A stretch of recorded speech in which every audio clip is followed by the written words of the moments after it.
So I watched the show Shadow and Bone. Yes, I saw all the hype coming out about it, so I decided to watch it, and these are my thoughts. So for Shadow and Bone, just want to let you know, I have not read the series at all. I did know it was based on the book before it came out, but I did not read the series. So I came in watching it with fresh eyes, not knowing anything about this world, this land, or anything about the series or what the story was about. I think the only thing I saw was the trailer, but I didn't really know too much what was going on in the trailer either. Here are my thoughts of someone who just watched the show and did not read the books. Okay, so I'm going to start out with generally describing the show, kind of what I thought, and then later I will get into more spoilers. I will let you know when that time comes. So when it does, you can step away and come back, or you can keep listening. Shadow and Bone focuses around the main character, Elena, and then you also see her best friend, Mel. They grew up in an orphanage together, and they've always been together. They always try to find a way to stay together and not to be separated. We do see them in the beginning. They're both in the same type of infantry or military base. I believe Mel is more like a soldier, and then Elena, she is a drawer. She draws maps. I believe the term is cartographer. But yeah, they're in the same base, same type of military. That is what they're doing. They're still together as friends, just to make sure that they're always there for each other. So another main point of this story that you should know is about the Fold. The Fold is this black type of wall, or like black type of sea, this abyss that is super, super dangerous. And it kind of came, and when it was created, it destroyed a lot of people, and they can't go above it or below it because they have enemies. So the only way to get through the other side, they have to cross the Fold.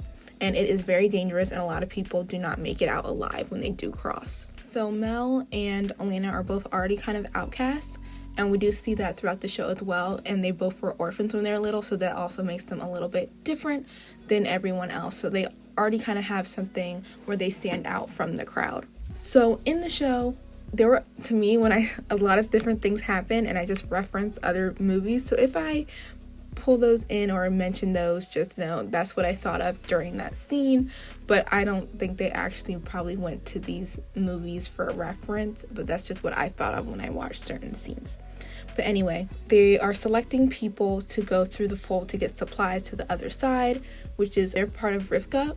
One is East Rivka, the other side across the Fold is West Rivka. It was one whole area, but when the Fold was created, it did split them in half. So now the only way to go to each side to get goods and everything and to travel is to go through the Fold. So they are selecting people to get goods to go through the Fold again. And again, this is a dangerous thing to do because you're not guaranteed that you will be alive, because in the Fold it's completely dark and there are creatures in there that will kill you. So when they're selecting people, Mel does get called. And when I saw this, I immediately thought Hunger Games, because he was called, and it was like he wasn't supposed to be called because he's in a different unit, but he ended up being called. So yeah, he was picked, go board the boat and kind of be like protector. He would hold a rifle and kind of help protect the people on the boat while they're going through. So he was chosen, and he kind of wasn't supposed to be. And of course, he is not happy about this, and neither is Elena, because she really does think if he goes through there, she will never see him again, and that he'll be gone and they'll finally be separated, and that is not something she wants. So Grisha are people that are born with special abilities. Some can wield fire, air, one guy does shadows, so they can do all types of things. And so these are people, they are naturally born with these abilities. Each person is tested at a certain age, so they don't know if they have it until they are tested. And if they aren't tested, the Grisha are held at a higher standard, and they are treated more respectfully throughout the land.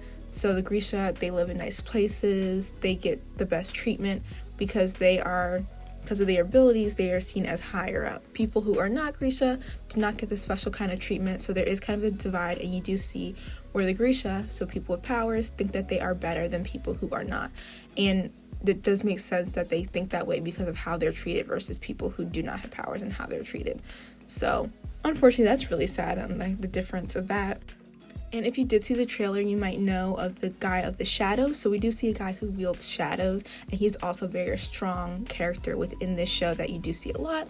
And he is General Kerrigan, and he wields the shadows, and he is very, very powerful in the show as well. So we do see him a lot, and we do see his character throughout the show, and he is very important as well. And I believe he's the general, so he's kind of like the head of all the Grisha. He kind of tells them what to do and like helps them trying to defeat the fold, because that is their purpose. The only way to do is get through the fold, but they're trying to destroy it as well and get rid of it because they don't want to be separated from the other side. So when Mel and Elena find out that Mel will be going on the boat across the fold, they are not happy. And Elena definitely isn't happy that her best friend is leaving and that she might never see him again. And this might be, he might die in there. She begs him, like, if something goes wrong, come back. And I'm thinking, if the fold is as bad as everyone says it is, will he really be able to? I don't know. So far, we have not seen anyone go through the fold. So he's like, I'll come back. But Elena's decides she can't let him do this alone, so she figures out a way to get on the boat. They're going through on the boat, things happen, they get attacked, and that is when Elena lights up the sky, and she is what they have been waiting for. She seems to be the key, and everyone is astonished. So that's basically what you see in the trailer. She is light of something that people have been waiting for, like this savior, the missing key that they all need. So that is where I'm going to stop with the general information, and now I'm going to get into more spoilers. So just to warn you, I will be spoiling lots of things within the show coming up. So if you have not seen it and you do not want to know, I would say stop here and then come back later and let me know what you think. Or if you really don't care or you've already seen it, let's continue on. Okay, first of all, let's go into more detail on the boat. So I do commend Elena for her bravery, but girl, so first of all, she burns all these maps, and then she's like, oh, I'll go. Then the dude's like, no, your whole infantry's going. So everyone who's a map maker on her team has to go on this boat. And I'm like, Elena, you really did not think this through. And she put other people in danger, which I felt so bad for them. And so they're on this boat. They're in the fold. You see the darkness. No one can see. The Grisha kind of explain, we're going to go on this boat. There's only a small blue light. That's going to be the only light. Don't have any other light, because if they see us, they're gonna attack us, right? And of course, this dude, who is stupid, lights a lantern when they're on the boat. And I'm like, didn't this woman just say, we only need this dim blue light or we're gonna be in some trouble? And one of the dudes that does the map lights a lantern. And then of course it falls on the boat and the boat starts burning, and so the whole place lit up on fire. And every creature in the fold can see them. So they're like, done. And I'm just like, oh my goodness. So Elena's hiding, Mel's hiding, people are hiding, trying to fight back. The Grisha are attacking. Mel has a rifle, so he's shooting. Everything's happening. And then he gets attacked, and Elena runs to him. She's like, no, I honestly thought he was going to die. And I was like, do not kill this dude at the first episode. I can't handle that right now. No. This bird, this claw, this creature thing grabs Elena while she's like holding onto Mel's hand, grabs her. Finally, the light bursts out of her, and she kills every creature that's attacking them. And then they make it out the fold alive. And like tons of people saw the light, saw that flashlight. They were like, what was that? So there's so much attention. People are wondering what's going on. They saw Elena do that big flash and was like, wow. Honestly, I'm not gonna lie. I thought she would have shown her power sooner because Mel was in trouble. I was like, oh my goodness, she loves him so much, her power. But no, it's when she was in trouble that she really knew. So that surprised me. But I'm like, oh, it's fine. It's whatever. Like, just different. Not what I thought. And this is where we meet this Darkling. That's what some people call him. So when they see this light in the fold, they know something's up, and they bring Elena straight to the general. And they're like, it was her. She had the light. And she is this strange, this anomaly, something they've never seen before. Something that's always been a myth but never really knew existed. And he's like, have you ever been tested? Because, every kid is tested. That's how you find out they're Grisha. And it turns out that her and Mel both hid and were not tested. And then he tests her there, I guess, and the light shone. And I was like, snap, this girl is Grisha. What's about to go down? So now she's in all types of danger and all this stuff because she's the sun goddess. Everybody wants her. I'm trying to protect her. She's like the key to the fold and all this stuff. So this is where the drama all starts and starts to go down. So they take her to the little palaces where all the Grisha are, and this is where they train, this is where they live, they all have their rooms. They live in the high life, completely different to people who are non-Grecian, who are not living this type of life. So they get a special treatment, and she kind of lived both worlds because she grew up kind of living the normal life, living not being a Grecian, if it turns out that she is a Grisha, she gets a new part of life and kind of sees like, wow, they have all this and we didn't really have any, and you kind of see how both halves live. So the general, also known as the Darkling, I think I'm just going to call him the Darkling because that's what I think him as. I knew something was up this dude at first because you first see him, he looks creepy, he looks weird. And then I'm like, okay, maybe it's just his like aesthetic, his vibe, because he does save Elena. Okay, maybe he's not terrible, but there's something off about him. But he continuously tries to like guide her, try to lead her, let her know like, you're very powerful, you're the key, you're like me, because he's like one of his kind. He's very powerful shadow, she's very powerful light. He kind of amplifies her power. I do believe they have like a type of connection.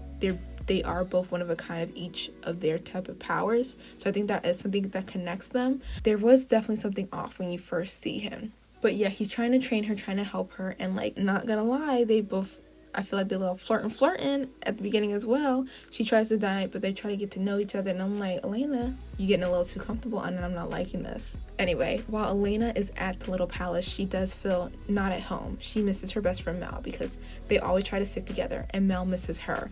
And he does try to go and find her, try to get to her. But he doesn't want to risk losing his title in the infantry and like getting in trouble. So they are writing letters back and forth to each other and telling each other how they feel. And it turns out neither one of them got the letters. They were kind of hidden and intercepted. And when I learned about this part, I immediately thought of the Notebook.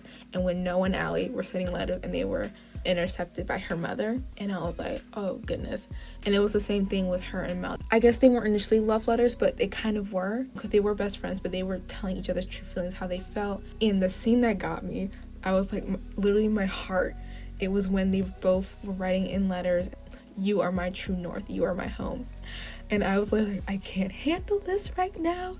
They both care about each other, they love each other, and they're both saying that they're home to each other and they're the true north, and neither one of them got that letter. And I was like, I can't even right now. First of all, love that scene when they both said that, and I was like, my heart, I need them to be together right now.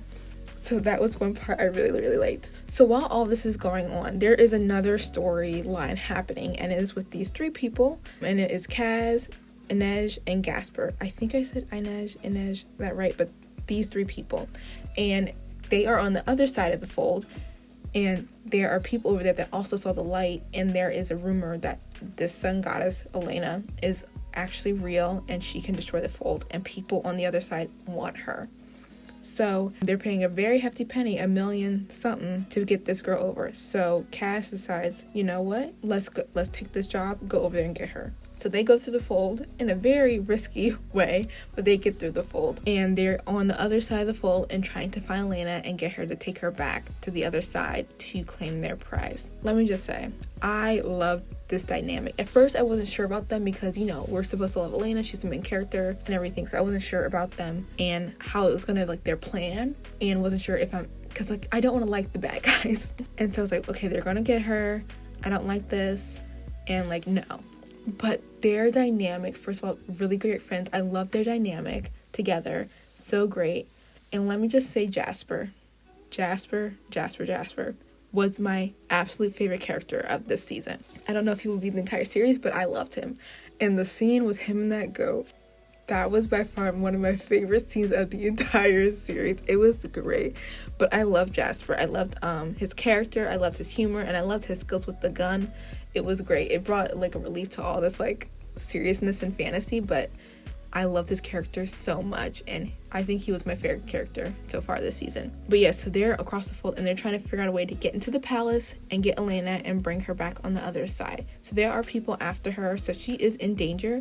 She's supposed to be protected in the little palace, which is very impenetrable. So she pretty much is safe. But what she doesn't know, there are people inside the palace that are as dangerous as well. Even more dangerous. Okay, and while all this is going on, there is another storyline, which I think not enough people have been talking about. And it's this one. Nina and Matthias. I was living for their story. It was very short, not too much, but I was living for it. The reviews I've seen, people have not talked about these two in this show, and I think they need to be talked about more. Okay, loving their little love story. It was so cute. First of all, we have Nina, who is a Grisha, and she's kind of like a spy. So she was on the other side of the fold, and she's gonna come back but she was like a little spy because she was trying to figure out what they were doing on the side, and the conductor trying to get into his little process and try to get him. And so she was a spy, a Grisha, and then she gets captured by these people who like believe Grishas are witch and evil, and go to like, they're like, oh, they're gonna stand trial, but really most of all Grisha that stand trial end up dying in this type of trial. So very sad for her. So they capture Nina, chain her up in the ship with other Grisha, and saying they're all going to go to their land trial, and then they'll let you know if you're guilty or not. And so Matthias is there. He's like chaining her up, and she tries to like I'm not evil. You guys are chaining us up.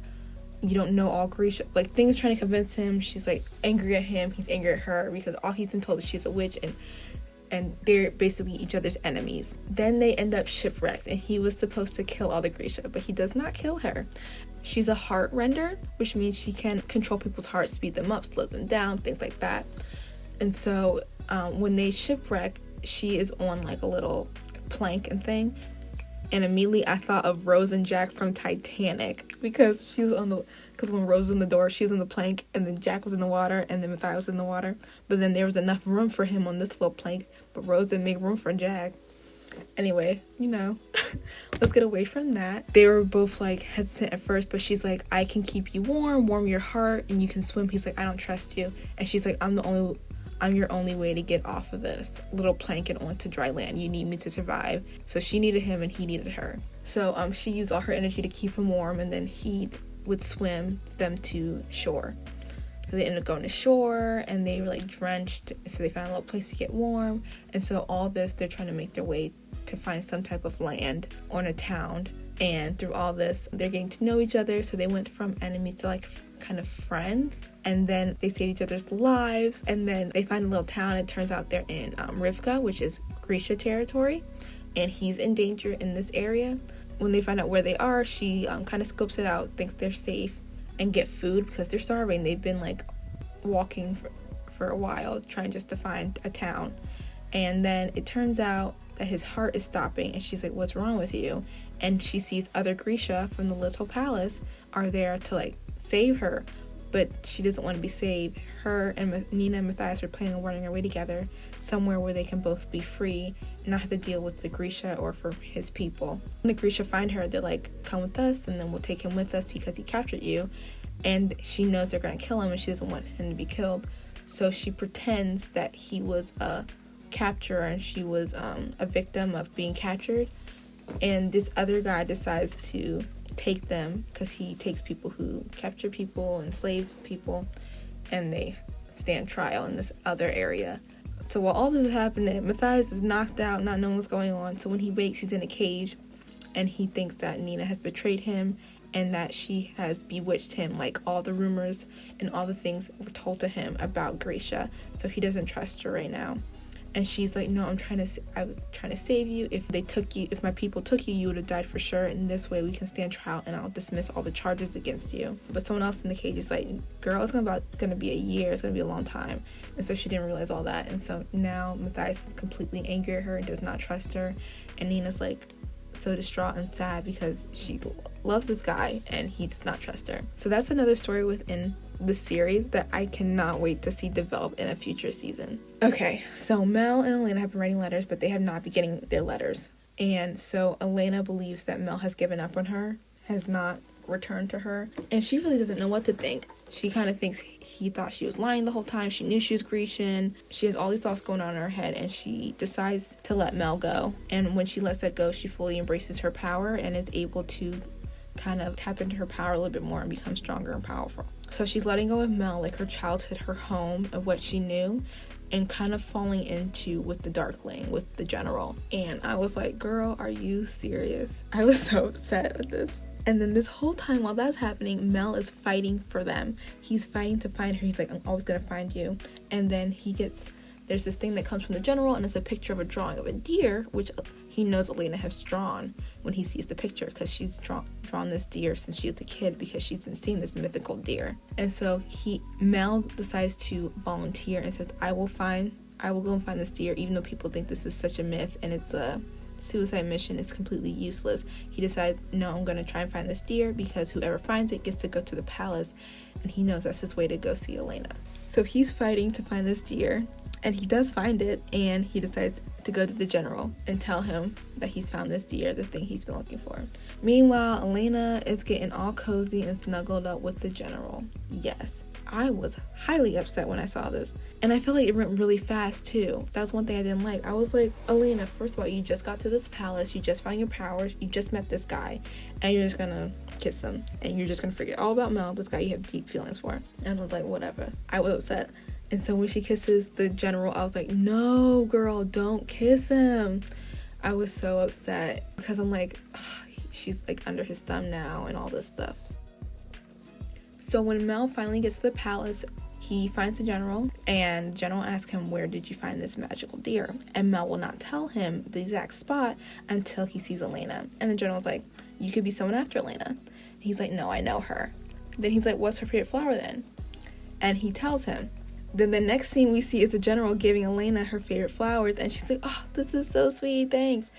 I'm like, no, this dude did not just use this information to get Elena to like him even more. And I was like, are you serious? And I'm like, Elena, wake up. So there's a point where Elena and the general are kissing, and then he has to go away for a little bit, but he says he'll be right back. So Elena is waiting for him, and in that moment she finds the woman that has been training her in her magic. Turns out that's the general's mother, and the general has been lying to Elena about who he actually is. He is not a descendant of the Darkling. He's not a descendant of this powerful shadow god. He is the powerful shadow guy. He is the guy that actually created the Fold. And he wants that deer that Mel found to become even stronger and to expand the Fold, to gain more power, to make Grisha more powerful. And so when Elena hears this, she's like, no, it seemed like he wanted to destroy the Fold, because that's what Elena wants to do. She wants to destroy the Fold so that their people can be reunited with the other side. So when she finds out the truth about this Darkling, about the general, she runs away. And thank goodness Mel finds her. When they were reunited, I was so happy. And I'm like, Mel and Elena, I love them.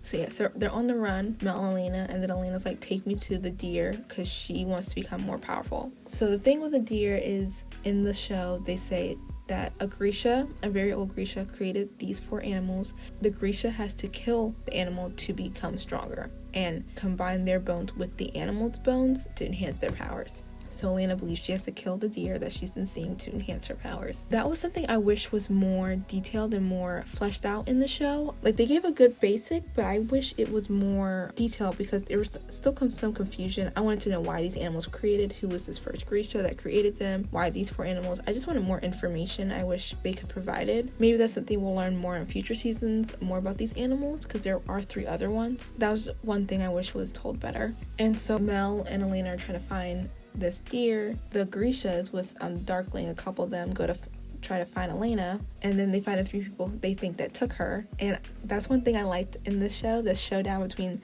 the trio, Kaz, Inej, and Jasper, and then with these Grisha with the Darkling. I think that showdown was kind of great because it's people from different sides, and I don't believe the Grisha were ready for them and how trickster they could be and their special abilities. So that was a really cool thing, seeing Inej with her like knife skills, Jasper with his gun skills, and then Kaz had a little bit of illusion there, disappearing. I thought that was really cool, and something that was one of my favorite scenes throughout the show. So again, Mel and Elena are looking for this deer, and they find it, and then when they find it, Elena doesn't kill it. She kind of like, no, I don't think I need to kill it. So she gets close to it, and she feels this bond with the deer. But while she's there, the Darkling finds them, and he shoots the deer, and he also injures Mel. She has a choice to either save the deer or save Mel. She ends up saving Mel, and then the Darkling gets the bones of the deer. And then he takes Mel and Elena, and then they're back near the Fold. He takes these deer's bones, puts it on Elena, and there's something else that puts on his hand, and one of the Grisha connects their powers, so the Darkling has access to Elena's power. And the bones of the deer that were on her neck are like embedded within her collarbone. And let me tell you, that looked disgusting. And I was like, I cannot even look at her. It's like, ugh, because of how the bones were on her collarbone. They take her and they put her on the boat to go through the Fold. And they are thinking that the other people that are on the Fold thinking that Elena's there to destroy it. Only a few of the Grisha and the Darkling, the general, know the truth. He's using her power at his advantage. So as they're going through the fold, he's using Elena's power to kind of light up their path, and he's using his power of the shadow to extend the fold and make it destroy even more people in more areas on the other side. No one knew that he was going to plan to do that except for a couple people, and now they know they're in even more danger because he has access to Elena's powers, and he's very powerful. Mel does end up sneaking on the boat, and so does the trio end up sneaking on the boat as well. And I love their little exchange on that boat too. They're like, you know what, we're just gonna go and try to help Elena and try to fight this shadow guy, and they're in the fold and they just try to fight them off and try to give them a fighting chance. So with their help, Elena kind of finally figures out what she needs to do. She severs her tie from the Darkling, and she kind of absorbs the bones of the deer that are her collarbone, so they go within her. So she no longer has those bones sticking out; they're like fully in her. And she's like, the deer chose me, so because it chose me, I can use this power and become more powerful. And she kind of used that to get them out of the fold. By the end of the series, the fold is still there, and she wants to destroy it, but Mel's like, no, you're not powerful enough. We'll come back and then you can destroy it. And they're also with the trio, Kaz, and Neж, and Jasper. They still have a mission to do, and they're looking for a heart renderer. And we also see Nina on that same boat that everyone else is in. They're like traveling. She's like, you need a heart renderer. So we see like where different storylines are connecting. So I'm very interested to see what season 2 will be. Will Mel and Elena go off on their own?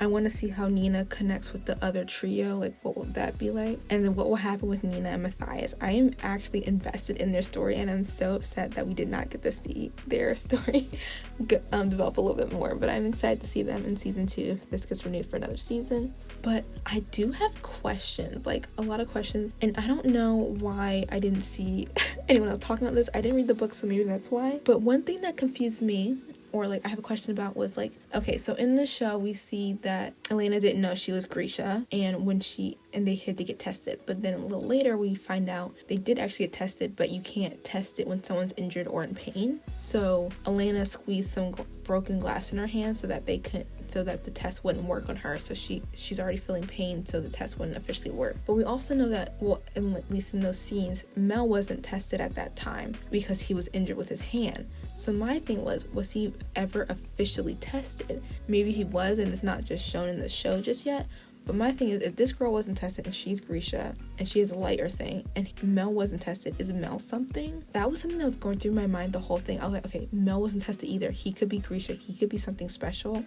So I wonder if there's something like another special type of Grisha, or if he is the type of Grisha that we don't know about, or we don't know that he is something that's, a normal Grisha, but we don't know about. So that was one thing that was bothering me. Like, what is Mel? Has Mel been tested? If so, is he Grisha or not? And then my last thing was, at the very end of the episode, we do see the Darkling walk out alive, and he's like commanding these creatures that are currently in the fold. He's like, come. And so far we have not seen them step out of the fold. I thought the fold was only where they live, but he can now control them to lead the fold. So I'm wondering what will happen to Rivka with these creatures outside the fold. Will he have them destroy certain things? Will people be scared of him? Will he kill the king?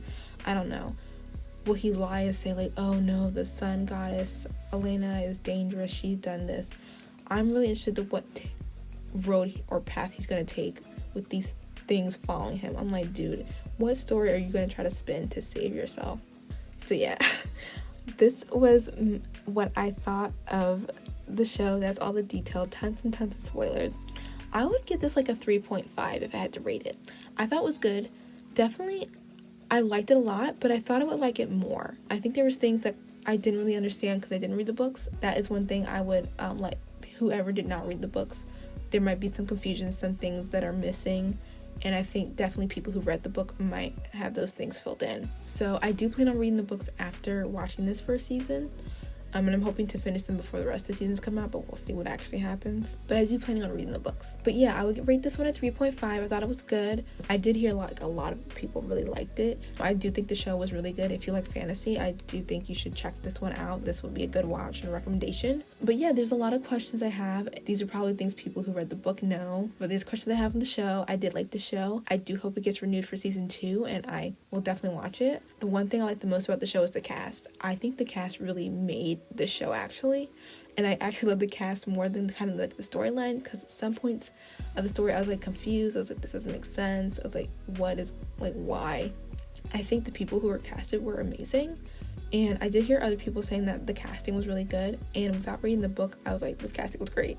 So I'm wondering how they compare to the people in the books, and I can't wait to read them and kind of compare and contrast on how they're different. But I really do think the cast of the show was really, really good, and I can't wait to see them in future seasons. So hopefully this does get renewed for another season, because I'm interested to see how the story continues, what's going to happen in the rest of the Shadow and Bone series. If you have seen Shadow and Bone, let me know what you think. Have you read the books? Have you only watched the show? How does the book compare to the TV shows? Definitely leave in the comments. But yeah, let me know what you thought about the show. I did write a blog post on this. I will link that down below. And I will link the rest of my blog that has a lot more TV content if you're interested in seeing any other reviews. My blog has so much more TV content if you're interested. But yeah, I hope you guys enjoyed this review. I actually had a lot of fun talking about it, and I did enjoy watching this show a lot. And as always, thank you guys so much for listening and hearing my reviews and watching the video. I love hearing other people's opinions about TV shows, so definitely let me know. But until next time, thanks, and bye.